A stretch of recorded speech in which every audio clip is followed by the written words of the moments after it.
ان کو توحید میں دھوکہ لگ گیا، وہ پتھروں کے سامنے گر گئے، کوئی درخت کے سامنے گر گیا، کوئی آگ کے سامنے گر گیا، کوئی جانوروں کے سامنے گر گیا۔ جتنے غیر مسلم ہیں وہ اللہ کے ایک ہونے میں دھوکہ کھا گئے، کتنے بھگوان بنا دیے، کتنے اوتار بنا دیے۔ جتنے مسلمان ہیں انہیں اللہ کے ایک ہونے میں کوئی دھوکہ نہیں، انہیں اللہ کے رب ہونے میں شک ہے۔ دفتروں میں ہیرا پھیری کیوں ہوتی ہے؟ بازار میں جھوٹ کیوں چلتا ہے؟ ملاوٹ کیوں ہے؟ کھوٹ کیوں ہے؟ رشوت کیوں ہے؟ ڈاکے کیوں ہیں؟ چوریاں کیوں ہیں؟ کہاں سے کھائیں؟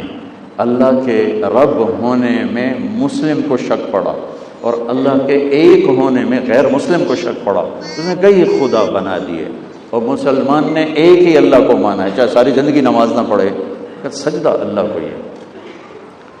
ہمارے ایک اداکار تھے رنگیلا صاحب رحمۃ اللہ علیہ، بہت بڑے کامیڈین تھے۔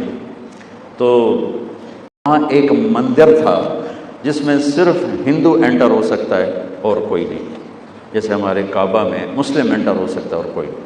وہ کہنے لگے میرا جی چاہا کہ میں وہاں، شاید انہوں نے وہی 3-4 نمازیں پڑھی تھی جو میں ان کو پکڑ کے لایا تھا مسجد میں، شاید بدگمانی کر رہا ہوں۔